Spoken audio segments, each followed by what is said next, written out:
Creatures and things of the World Wide Web.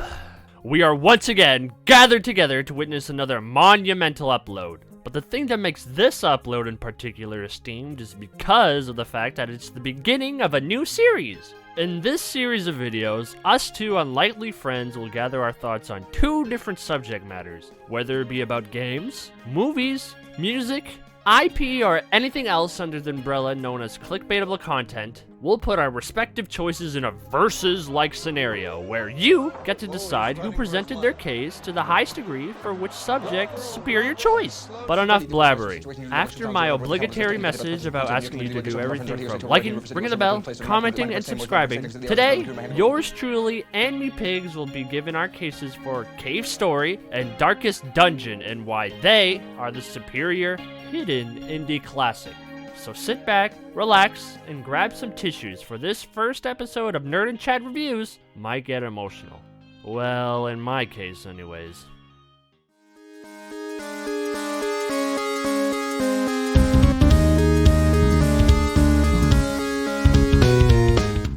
Cave Story, not to be confused with Minecraft Story Mode of course, is a gaming gem that has seemed to be slowly getting lost to time.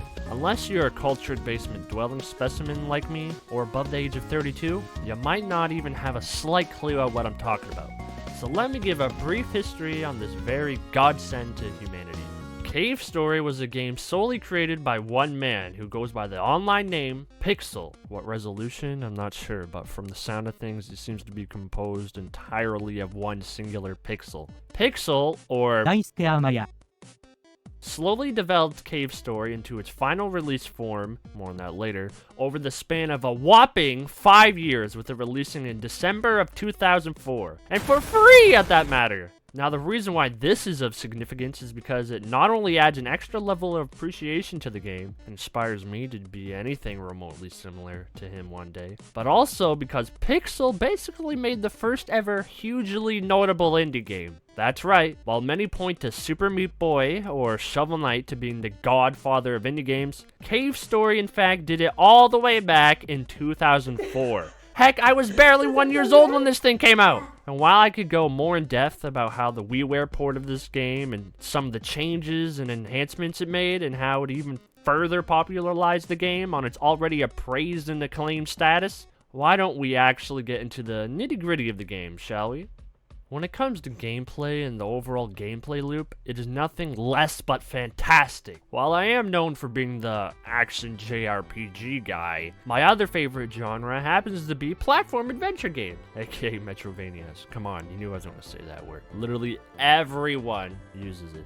Whether it be Blaster Master Zero, Shovel Knight, Axiom Verge, Zelda to an extent, or legit actual Metroid, whenever I see a game labeled with this genre, I know it's going to be a good time. Cave Story not only takes aspects from this genre, like exploring areas you once couldn't with the newfound items and expertise, or a blaster, and subtle world building, but this game expands upon these ideas by having a surprisingly rewarding and fun leveling system. For example, in many games, you would either have a Pokemon-esque leveling system or upgradable weapons, where you need to find materials or pay up some shopkeeper. But in Cave Story, you instead have upgradable weapons at your disposal at any given moment. The way you do it is by collecting these little triangle Triforce piece things that drop whenever you kill an enemy. And once you collect enough of them, your weapon enhances. But be warned, for if you get hit too many times, your weapon will revert back to its previous level, making you less OP and more vulnerable. Something about this risk-reward system makes me absolutely love this style, and it makes killing enemies have a huge purpose and makes you go out of your way to actually engage in battles, instead of just running past them like most 2D platformers. Of course, once you're fully leveled up your gear, you can simply avoid or absolutely destroy your foes, but the grind and tug-of-war-esque dance between keeping your gear at max level and trying to not get hit makes this game ever more enjoyable to play and master. Heck, I'm surprised I didn't mention this sooner. Cave Story is the Dark Souls of 2D platformers. And no, that ain't no clickbait like people were doing with the Crash Bandicoot Insane Trilogy came out. No, this game is genuinely difficult at times, and especially if you unlock the secret ending level and boss. No spoilers, but dang, he's hard. Also, side note, the first time I played this game, I did in fact play the game on easy mode, so yes, I am a fake gamer. I'm sorry. While I could go more in depth with the different weapons and the weirdly hiddenly upgradable booster that inspired such classics like Mutant Muds, honestly, if you played any Metroidvania with a 8.5 and above score, you've seen these types of things before, so let me stop fangirling and move on to the next topic. The next part of Cave Story that I'd like to highlight would be its insane OST and the absolute immersion and captivation it provides. Whether it be calm moments while walking through Mamiga Village, somber moments between characters, or intense life or death battles, the music in this game absolutely slaps hard. And while people at the club might enjoy their Miley Cyrus and Justin Timberlakes, or whoever's popular nowadays, your boy is a firm believer in the fact that video game, movie, and anime OSTs are truly where it's at. Also 1930s music, well, that's besides the point. Another thing that I'd like to point out is that Pixel literally made himself his own programming language to write and make the songs, which is an extra little bit of info that I just find so inspirational. So if you're a connoisseur of great gaming OSTs like myself, I would recommend Cave Story Plus, which is available on the Switch and the Epic Game Store, which has both the OG soundtrack and the newly enhanced soundtrack, of course with the newly revamped visuals, which is my ideal way to play, but to each their own. Now, what better way to end my praise for this game than to talk about the story? I mean, it does have the word story in the title, so it better hold up. And well, it without a doubt does! I don't want to go too in-depth, for I think this game is best experienced when going in blind, which I say for most games and movies, but here's a little taste. In Cave Story, you play as the silent protagonist who is a robot known as Quote. You wake up in a strange cave with no memories or knowledge of your surroundings. And while going on your journey, you'll meet many characters ranging from humans, a species known as the Mamiga, who are bunny-esque humanoid figures, and even to sentient bar of soap who has dragon wings. Over the span of about 11 hours of start to complete gameplay, you'll slowly uncover the mysteries of both the Mamiga species, why humans have come to examine them, and the deadly powers of the red flowers. Once again, I don't want to go too in-depth in regards to the story, but do know that there are multiple endings based on some of the actions you take, and do know that at one point in the game, you are forced to gun down one of your close friends. Yeah. It's a very emotional game to say the least. And I will neither confirm nor deny the fact that I might have cried a total of 3 times when playing the game in one single sitting. Nope! I simply will not! Well, I hope you appreciated my look at Cave Story, and I hope I adequately gave my point across for how and why it is not only one of my favorite indie games, but also one of my favorite games of all time. Now, if only Nicholas used the franchise more. Oh well. I'll take Quote and Curly Brace and Blade Strangers.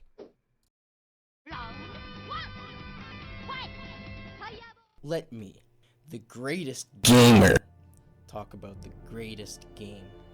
Darkest Dungeon is a turn-based roguelike dungeon crawler that plays on the mind of the characters and the player alike. Now, I only started playing this game last week, but I'm already so hooked, man. I put about 30 hours so far. The core gameplay boils down to choosing your adventures, choosing their skills, and sending them into a dungeon. Bye-bye, I'll just wait back here. Have fun. Where I feel this game excels is the storytelling, the story you are creating, and how it can really draw you into the world. During your adventures, you are followed by a narrator, and wailing through those blackened arcades of antiquity, telling the story you are creating with the party you are making. Every action you take has permanent effects on the characters that will follow them on their adventures to come. For example, I like loot. I like it a lot. If I see a pile of bodies and there might be loot in it, you know I'm making them look. However, in doing stuff like this, your heroes will start to develop negative personality quirks. This can range from anywhere from being an alcoholic to thinking they are possessed by demons. That being said, they aren't all bad. They can also gain quirks that will help you on your adventure, like a better healer at camp, or a better scout, and plenty more. Your adventures have a stress meter. I'll go more in depth when I talk about the gameplay. If a character's stress meter goes to 100, they become afflicted or virtuous. Now, virtuous is awesome, just like me. This can turn the tides of battle and can be a shining light your team needs in order to get through the dungeon. However, what happens more often is the character becomes afflicted. An afflicted hero will start to weigh down on the rest of the party, and if far enough will start to mess with the combat by doing things like messing with the order of the party, or refusing heals, and even turning on your team. Affliction will also affect your adventure while they camp, pushing the party away, and even refusing to get help. Now with all that being said, did you know the characters can die? Yes, they can! All the attachments you built to a character and all the things you had on them, they just die. And it hits hard when the homies die. It might not sound like it, but there's a lot of tears I'm holding back right now. Hoorah! So personally, I really like strategy games, resource management, difficulty, you can change the difficulty setting, and making builds. Also, roguelikes are dope. This is pretty much all of those. On its face, I don't think the game overcomplicates things. All you need to know is minus the resistances from the stats. For example, your stun chance is 120. They have a 30% resistance. It has a 90% chance to work. Also, you need to care about the placement of your party and use a healer. The game obviously has more to it, but I've definitely played games with harder systems, and this one didn't take too long for me to get. Side note, as far as I've seen, they give you all the numbers. Nothing's more annoying than a game saying, yeah, it does some damage. The resource management in this game is quite interesting. You have a small backpack, and it holds everything from the loot you are taking back, the food for your party, the firewood, the potions, and the band-aids, and your torches. Something that really bothers me in games is like, I wish I was in this universe, because I know I could carry way more than these characters. Your torches are super important. When your torches are up, you get some buffs. However, when you lose the light, the complete atmosphere of the game changes. You start to hear stuff, and the difficulty of the game increases. More stress, more enemy crits. That being said, there is more loot. But playing without torches is a slug, and it's important to know when to use them, or you could run out. At least it's warm around the fire. Hey, if we're underwater, how can And you want torches to stay up because the game becomes quite difficult without. Another way to look at the game is the more resources you have, the less room for loot you have, making the crawl less worth it. But the more loot you have, the less supplies you have for your party. One of the key mechanics in the game is stress. There are loads of ways to get and lose stress. Exploring the dungeon with dim lights, seeing unsettling things, like searching the bodies, and some enemies will give you stress. A couple of characters have moves that lower stress, but for the most part you lose stress from the party being friendly to each other at fires, or from feats of strength in the fight. At stress 100, the character will get afflicted, and most of the time negative affect the party, which can snowball and make more people afflicted. If you let a character get to 200 stress, they will suffer from a heart attack and instantly have their HP reduced to 0. I like difficult games. No, I haven't played Dark Souls. I don't play for difficulty, and I don't go out of my way. It's not like I don't like easy games, but if a game I play challenges me, I do enjoy it. My inner masochist. I don't think the game's difficulty is really out there. But I am warning you that if you don't like harder games, maybe play on the easier modes. So I just wanted to talk about builds. So this game has a ton of different characters, and all those characters have lots of moves you can pick from. It gives you a lot of room for experimenting. The game also has things called trinkets. Each character can hold 2. They give various buffs. You can find trinkets throughout the dungeon, and there's lots of them. Right now I'm using a dodge build, and it's been treating me fairly nice. Its art style. My god, does it look so good. By far, one of my favorite art styles. I've been looking at artists that draw similarly for a long time before I found this game. I just love that black shading. It's really a testament to how good of a game this is, with how long I went without talking about the best part of it. It's art. It's so good, in fact, that I need a break character here. Just a really cool thing I saw with the game, and it just shows the creativity of the team behind this game. While the characters are doing a move, it has this really cool scening of how it will blur the background and it shows the transition. And I know it's quite simple and it probably wasn't hard to do, but it really helps the flow of gameplay, and it's a really cool thing. Also, the models are really well done, and they're very simple without looking simple at all. Like these hands, man, they look good, and they're not that good in a way. I don't know how to say it, but the walking isn't, like, the animation isn't great, but it doesn't matter. It's so well done. It really works, and I love this art in this game, and it's really well done. Did I mention the Lovecraftian eldritch horror aspect? Yes, the plot is about an old man that opens a portal under his mansion of unspeakable horrors. Look at that. I like that. Also, didn't know where to throw this in, but apparently there's a PvP on PC. I feel like the combat system in this game would be really good for PvP. Last thing, there's a new game coming out this fall that looks very interesting. They're going to a very different route with this one. However, the team did such a good job on the first game that I really would love to see what they can do. It's going to be 3D while retaining the same style. I'm assuming mostly relying on well done textures.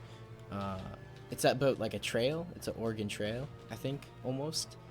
And it's going to rely on more of the character interaction, which I think is one of the best parts of this one, just more fleshed out. Actually, we were supposed to do a game with a very similar style, but except it was cell shaded, like very textured and cell shaded, which we may still do. I don't know. That's just really all I had to say. Really respect what the team made with this game, and yeah, greatest gamer out. Mic drop. Also, games on Game Pass if you play X. Well, I think I nailed that one. I mean, I absolutely floored that little dweeb. Am I right, guys? Well, Cave Story might have been revolutionary or something. Darkest Dungeon is truly a game for superior-minded folk like myself. But that's not my decision to make, even though it should be. This decision is up to you. So in that little comment section down there, why don't you let us know what game is better of the two presentations in this video, and why Darkest Dungeon is that game.